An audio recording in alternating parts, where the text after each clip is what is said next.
Hey guys, welcome back to my channel Ship Stories with Sagar, with me Sagar Rajput, and new day, new video. As you can see from my last video, I had a quick haircut yesterday because firstly I wanted to tell you my past videos were in Hindi, and as seafarers are all around the world, and it is very difficult for the other seafarers to understand what I'm trying to say. So from now onwards I will start shooting in English so that many people can understand, and I will try to give as much knowledge as much as I can so that everyone would be able to understand. So yeah, as I was saying, I had a small haircut yesterday because it was Sunday, and luckily we were at Anchorage, so got some time in between. So I did a small haircut and shaved my beard also. So back to the video.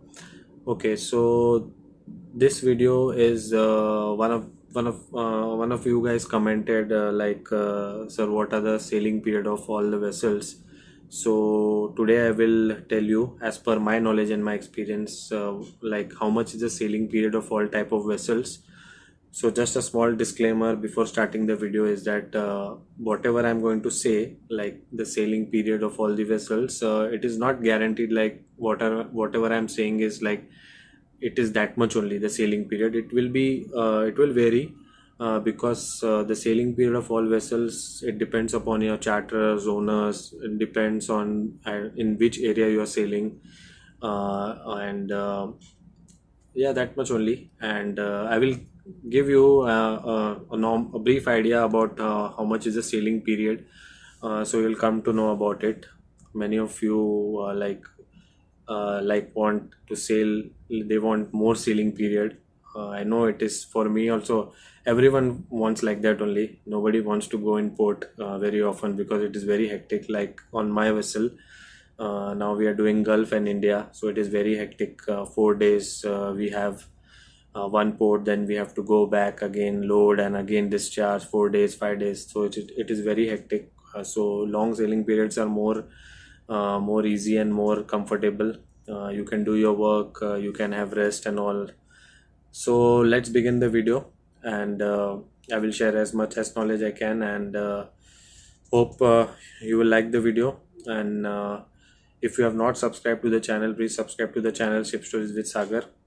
Okay, to begin with, let's start with the dry ships. I will start with containers first, and then I will go on bulk carriers and then tankers and all. So I will start with the containers.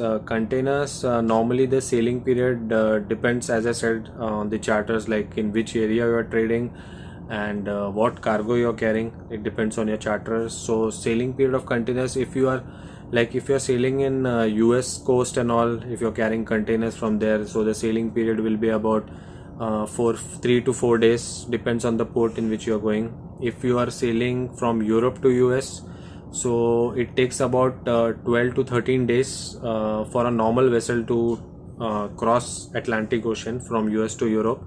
But if you are on a container vessel speeds about around 20 knots, 22 knots. So I think it will be around 10 days, 8 to 10 days if you are coming from US to Europe.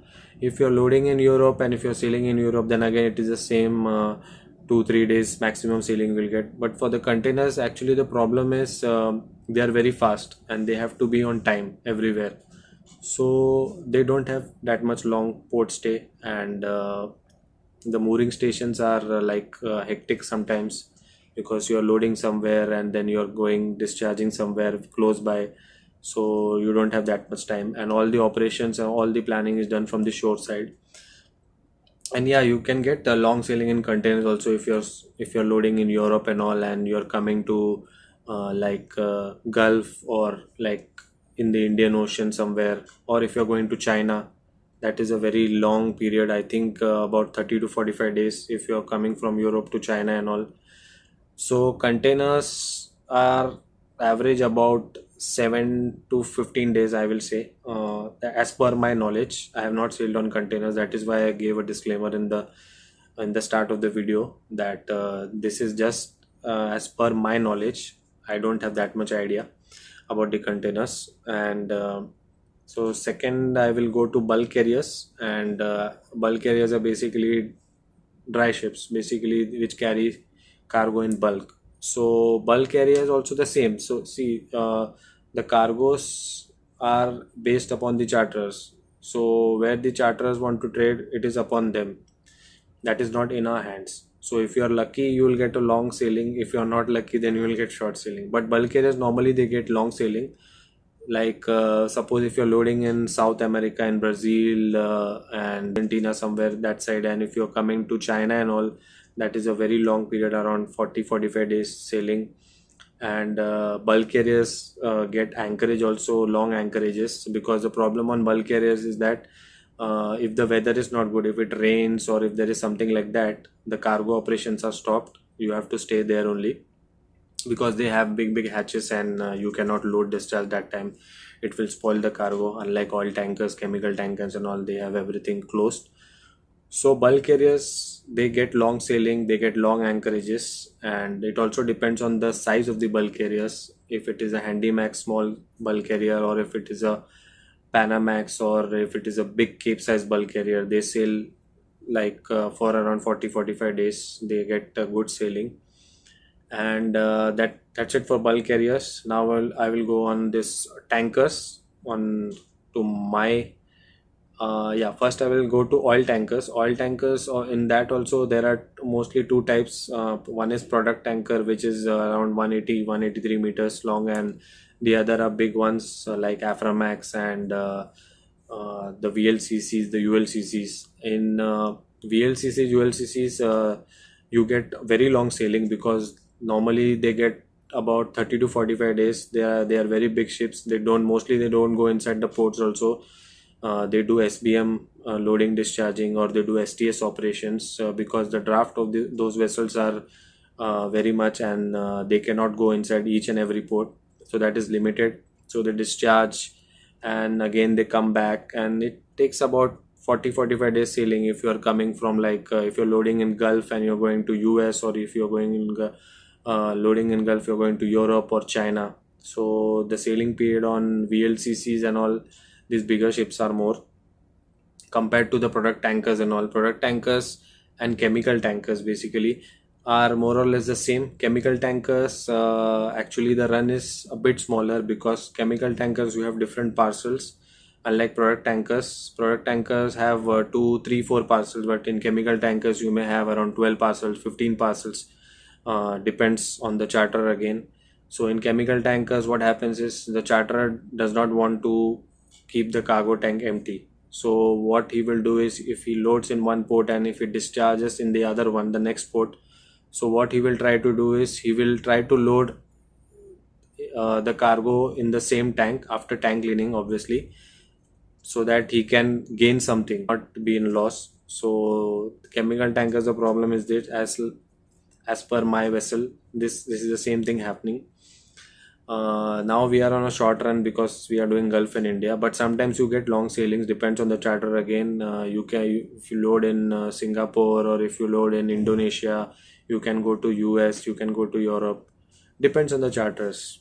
But more or less it is about 7 days to 10 days, like that sailing in chemical tankers. If you're lucky, if you will get more than that, 30 days, 40 days sailing, you should consider yourself very lucky.